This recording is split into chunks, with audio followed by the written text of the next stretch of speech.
Hello friends, welcome to Buli cooking programme.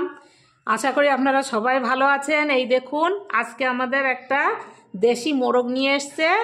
মোরগটা আমি এই যে প্রথমে পরিষ্কার করে নিয়েছি। আজকে আমি দেশি মোরগ রান্না করব, তার জন্য মোরগটা প্রথমে পরিষ্কার করে নিয়েছি। এবার কাঠের উনুনে যে আমি একটু ঝলসিয়ে নেব, কারণ এই ছোট ছোট লোম আছে প্রচুর। আমি কাঠের উনুনে এটা ভালো করে ঝলসিয়ে নিয়ে চলে আসছি। দেশি মোরগ বলে ওই জন্য আমি এটা চামড়াটা আলাদা করে নেব না, আমি মাংসের সঙ্গে চামড়াটা রাখবো। সেই জন্যে আমি এই যে মুরগিটা প্রথম ঝলসিয়ে নেব।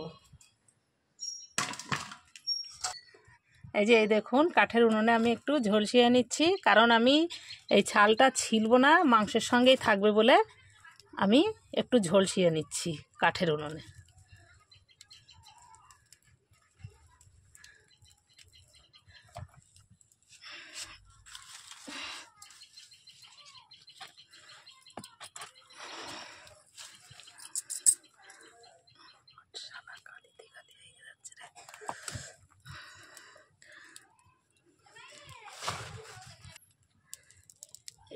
চামড়া সমেত দেশি মুরগি খেতে খুব ভালো লাগে, খুব সুন্দর টেস্ট হয়। ওই জন্য আমি চামড়াটা আলাদা করে ছাড়াবো না, এর সঙ্গেই রেখে দেবো মাংসের সঙ্গে। মুরগিটা ঝলসিয়ে আমি আবার ধুয়ে নিয়েছি, এখন আমি কেটে নেব।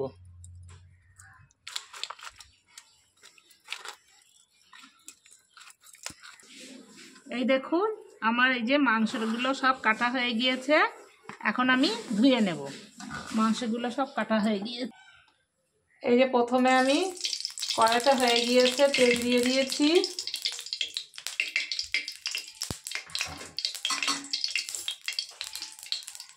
দিয়ে তেজপাতা দিলাম, দারচিনি, এলাচ,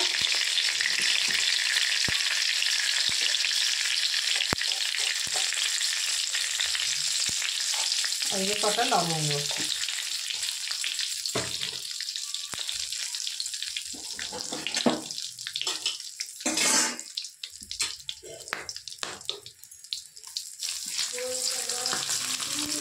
পেঁয়াজ কুচি দিয়ে আমি একটু পেঁয়াজগুলো লাল লাল করে ভেজে নেব।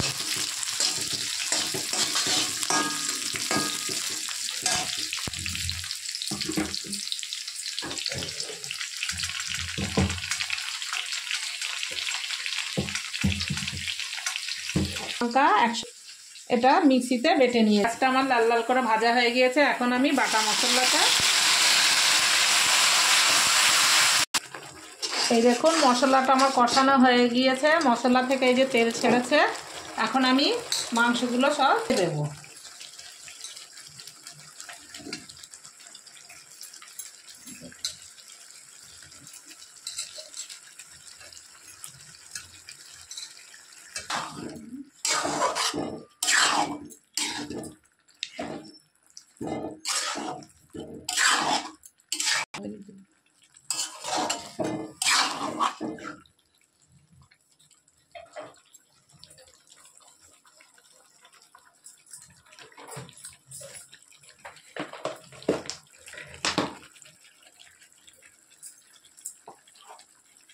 এই যে হলুদ গুঁড়ো পরিমাণ মতো,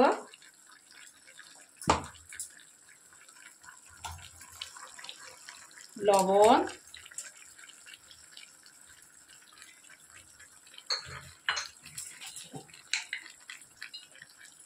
জিরের গুঁড়ো,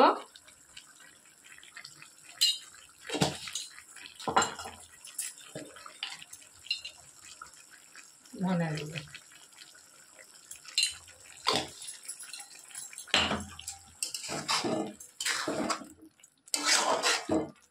সব মশলা দিয়ে এখন আমি মাংসটা ভালো করে কষে নেব, কারণ দেশি মুরগির মাংস তো, দেশি মুরগির মাংস একটু অনেকক্ষণ ধরেই কষতে হবে।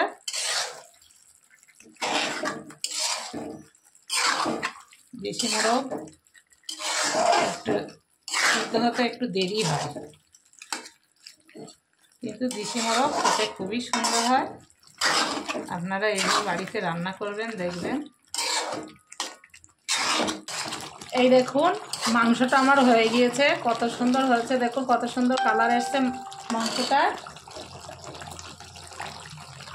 এই ভিডিওটা যারা দেখছেন তারা যদি নতুন হয়ে থাকেন তাহলে প্লিজ একটু সাবস্ক্রাইব করে আমার পাশে থাকবেন। আর আমার এই দেশি মোরগ রান্নাটা কেমন হয়েছে কমেন্টসে জানাবেন আর লাইক শেয়ার করবেন। ওকে, আপনারা ভালো থাকুন, সুস্থ থাকুন।